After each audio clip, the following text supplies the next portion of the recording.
And so, this is how it happens, slow rain on the glass and sad music crooning over the record player. Tommy Wilkins, proud proprietor of Wilkins' wonderful traveling menagerie, slumps in a plush chair. Between his teeth is the remnant butt of a Cuban cigar. His eyes are hidden behind heavy, round sunglasses the gloom of the evening doesn't require. His little train car is littered with a collection of oddities. The snaking skeleton of some deep-sea monstrosity weaves across the ceiling, winding between Turkish censers, dangling voodoo heads, rosaries, and things I don't have names for. Homunculi swim, formaldehyde drunk in 100 separate jars beside books and good luck charms that bought their owner nothing but trouble. Presently, Mr. Wilkins pulls a handkerchief from his burgundy tux and blows his fat nose. The noise is repulsive.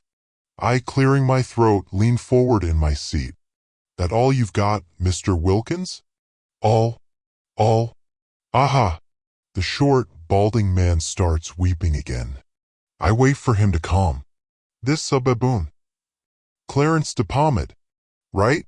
I massage my temple. Clarence dash. Doctor, if you would. Again, the repulsive sound of his nose. I beg your pardon? He was a doctor, Clarence. A doctor of philosophy, etymology, philology. All honorary, of course. Still, truly a savant. Mr. Wilkins's eyes focus on something behind me. Following the gaze, I see an old photograph of a less bald Mr. Wilkins standing proudly by a large, grinning baboon dressed in the livery of a French general. Very smart, him. Best mind we had minus professor, of course. Too smart for such an end, detective. Mr. Wilkins, grabbing my arm, locks eyes with me. Please, sir, do what you must. Tear up the very foundations of the earth if you can. Find what happened to my dear friend. Eager to be rid of Mr. Wilkins's presence, I stand. A breeze rolls through the train car, though I can't tell where from. If there are any windows, they're hidden behind myriad old posters promising sights, wonders, and reasonably priced funnel cake. I adjust my suspenders. Ain't such a thing as reasonably priced funnel cake. Folk don't get funnel cake for the price. My overcoat, my hat are hanging by the door. I put on the coat. Wish it still smelled like blueberry pancakes, I'm hungry. It smells like detergent. Putting on my hat, I look back at Mr. Wilkins. I'll find out what happened, you can count on that so long as I can count on that money. Smiling weakly, the ringmaster nods. Good. I steal a last glance at the old photo of man and baboon. Have a better night, Mr. Wilkins. Turning, I step out. Rain's done a regular number on the traveling circus. Mud churns up between the candy stripe stands. Shoot a duck, whack-a-mole, tickle a granny. Wilkins's got all the classics. They spurt their tin can music and flash their rain-streaked tungstens despite the storm. Verdigreased speakers dangle from wobbling, wooden poles. Some old music I don't recognize rolls out from their ancient tongues. Even Wilkins's workforce is something of a marvel. Speechless creatures who hide their skin under heavy, off-cream rubber. Gas mask coverings hide their faces, and their lenses glow a strange off-green. They tick like clocks when they move, and communicate with little printed fortunes they pull from their chests. I walk over to a popcorn stand. Behind stands one of the workers. This one dressed in a red pinstripe suit and straw hat. It sidles over to me and whines mechanically. With a chirp, it spits a fortune from its chest and hands it to me. A wise man seeks popcorn in bad weather. I chuckle, taking a dime from my pocket. Ain't that the truth? Give me a bag, guy, and don't stimp. Taking the dime, the employee turns to work, scooping steaming, yellow kernel bursts into a paper sack. In less than 30 seconds, I'm tossing popcorn into my mouth. It's not bad. A little tasteless, maybe, but it warms me against the rain. Cocking an eyebrow, I study the employee. It wipes the counter. The wood's clean. Perfectly so. Rubber squeaks as the employee moves. Can't help but wonder what's under the rubber. The more I think about it, the less I'm sure I really want to know. It doesn't matter. Listen, buddy. A kernel catches in my teeth. Here inquiring after a baboon. One Clarence dash. I pick the kernel loose with my tongue. Pardon me, Dr. Clarence de Pomade. Ring a bell. There's a chime, another fortune. Only a fool forgets his friends when it rains. Friends, huh? There you go. Seems folk around here were pretty fond of old Pomade. Shame about what happened. I wait for another fortune. Turning, I rest my back on the popcorn stand. I can still feel the popcorn seller watching me. Across the way, at another booth, two employees are trading heated fortunes and angry ticks. Nothing to say? A chime, a fortune. Sorrow mutes all voices. I crumple the fortune. That it does. You know, anybody might want to do Dr. Pomade any harm. Flowers grown in jealousy grow crooked. Rereading the latest fortune, I nod. Indeed they do. Indeed they do. Not you though, eh? Turning to face the popcorn seller, I see its attention taken over by a young couple braving the rain. Laughing tween themselves, they ask the employee for a bag and riffle through their pockets for change. Tossing popcorn into my mouth, I leave the seller to his work. Across the way, the two other employees are still at it. One is in red swim trunks, the other in a blue, polka-dot bikini. Over the rubber, the swimsuits seem unnecessary. Presently, the bikinied one slaps the other. All right, you two. How about you calm down? Turning to face me, I'm surprised how much emotion their stagnant masks hold. What's going on here? After a moment, the bikinied one hands me a fortune. Too much work makes a sunny day seem dreary. Jutting a finger over its shoulder, the bikinied employer points out an old tank filled with murky water. I nod. Tired of getting dunked, huh? The employee nods, prints out another fortune, and hands it to me. Shared labor is hardly labor at all. The other employee, ticking angrily, grabs the fortune from my hands and tears it up. A moment later, it hands me a fortune of its own. No swim if you don't know how. Very dangerous. Reading the fortune, I can't help but snicker. That ain't how you spell dash. The borderline illiterate employee is staring at me, lenses flickering slightly. I tear the fortune. Whatever, not my circus. Either of you know anything about Dr. Pomade? My question goes unanswered. They're back to bickering, and I'm just a silly little fly.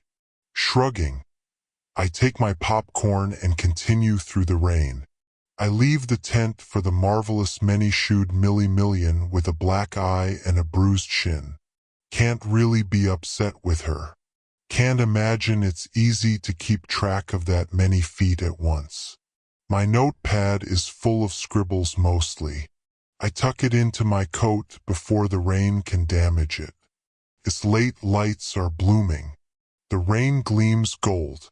Folk funnel tween the tents and stands and what umbrellas they can find. There aren't many people tonight, the rain, no doubt. Millie had never really liked the baboon. Said Dr. Pomade was creepy. Rich coming from a woman with several legs and 4 eyes. Who am I to judge? I was born in Vermont. Suppose that makes me just as much of a freak as these people. Millie was too freaked out by Dr. Pomade to have been able to beat him to death with a brick. Stuck in a daze, I almost bump into a man in a brown suit. I say, sir, you almost bumped into me, and I in my brown suit. Sorry, fella, spacing off.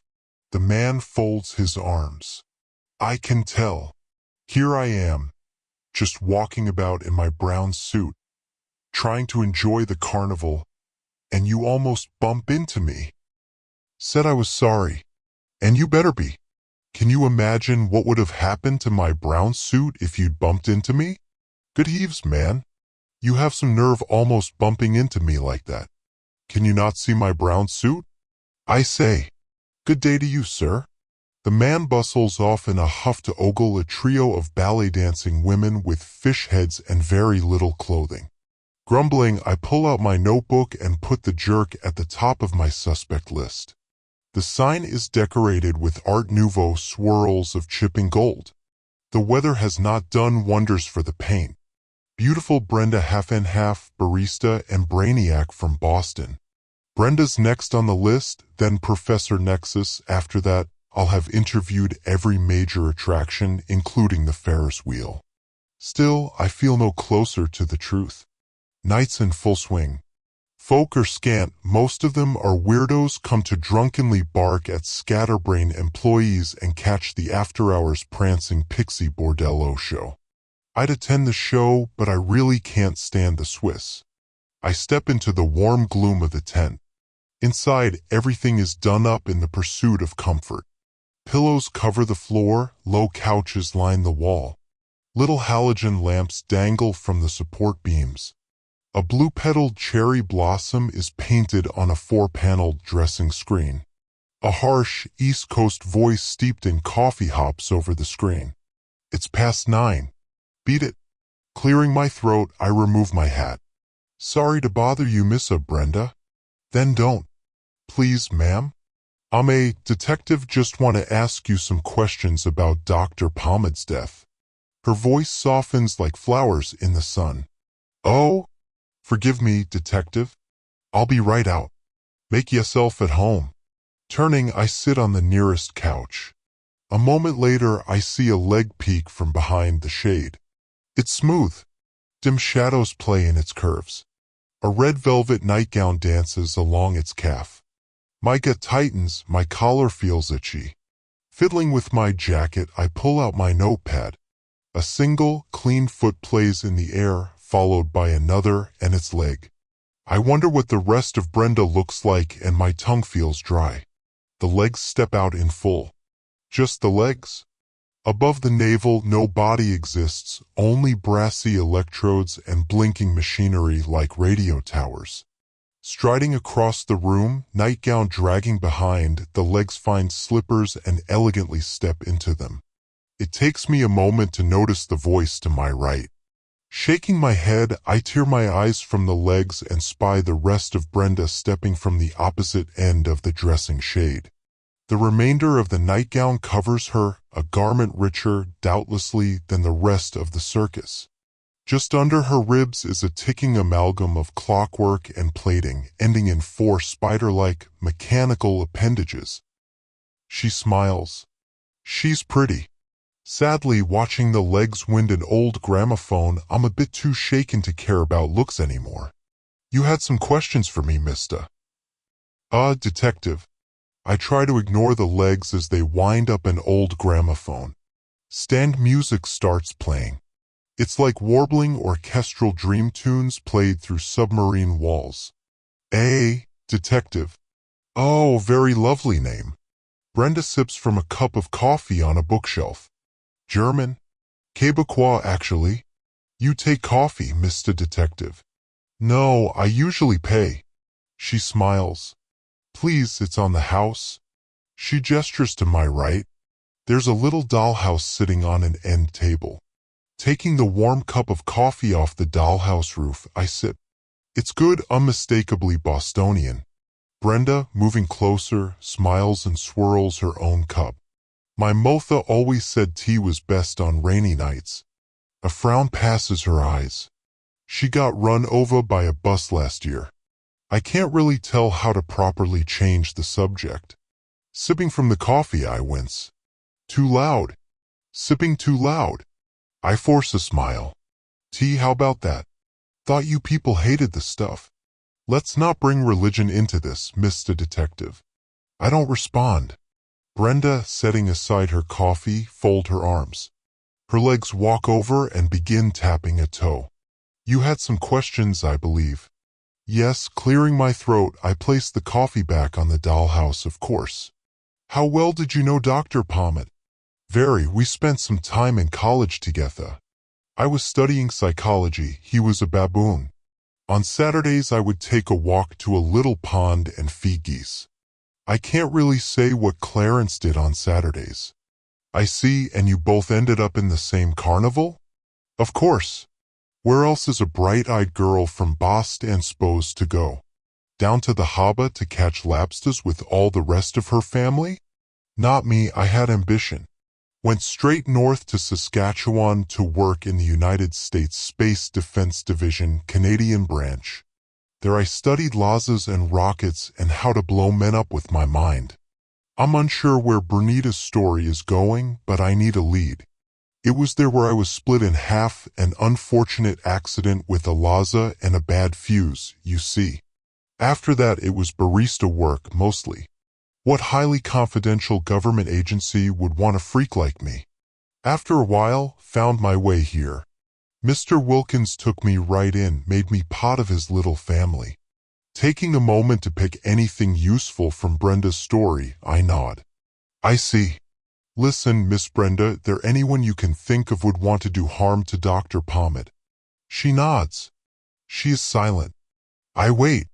More silence. Miss Brenda, you got a name? Brenda. Right?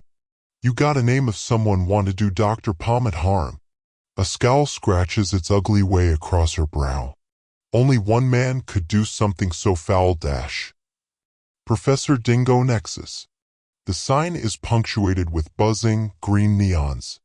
Professor Dingo Nexus. Head museum and free lobotomy ride. Grunting, I pull the cigarette from my lips and fling it to the ground. I have no idea where the cigarette came from, I don't smoke. Sun's not too far off and I don't have much to go on. The carnival lights, carnival music is all but gone. Booths, stands, tents lay empty. A drunk man has died in the street, pixies from the bordello show are eating him. I'm not confident in the act's legality, but I don't want to be xenophobic. Employees, their rubber squeaking in the rain, clean up wrappers, popcorn. Professor Dingo's tent is the farthest out, a lone tombstone on a hill. It's massive, colorless, and the shadows beyond its flap haunt me. No other choice, I enter. Darkness grates me and I push through another flap. Beyond, all is steeped in electric blue light. A grand coliseum of shelves lines the inner wall, all of them stacked with dozens of heads suspended in glowing jars. Lesser celebrities, failed politicians, one-hit singers. They follow me with their eyes. Some talk among themselves, others whistle, others snore. The head of not-so-famous poet laureate of Arkansas, John Atkins, greets me. Well, look what the storm dragged in. What you need, stud? Trying not to be disturbed by the meaty tendrils of neck flesh left below the head's chin, I wave. Just looking for Professor Nexus. Oh? Down there. He points his eyes to the center of the room. There, wired and tubed to a number of malicious machines, an employee dangles by great, sweaty hooks. Its limbs have been removed and its brain, still attached by exposed nerves, extracted. It groans under its rubber. A nearly naked man with bushy, black hair and large ape-like robotic hands fiddles with dials beside the employee. I pass another wave at John Atkins. Thanks. Ain't a problem, hot stuff. So, head. Choosing not to respond, I walk on. Professor Nexus? He twists a dial, the employee shrieks. Eh? I'm Dash, I try not to lock eyes with the employee, I'm a detective, just want to ask some questions. One of the employee's lenses is broken. I can see alone, bloodshot, I pleading out. This is the last carnival I ever go to. If you wouldn't mind, Dash. Wouldn't mind? Of course I would. Can you not see I'm trying to teach this fool opera? He pulls a lever, the employee screams and cries. But very well, questions about the late Clarence de Pomade, no doubt? Yes. Ha! Good riddance. I fish for my notebook. I hated him. What a pompous ass. I wish I could have just beaten that miserable ape to death with a brick. That feels like a confession. Alas, I've been here dealing with this fool for the past week. Ask anyone. Ask John Atkins, he's reliable. Looking back over my shoulder, I sigh. Damn.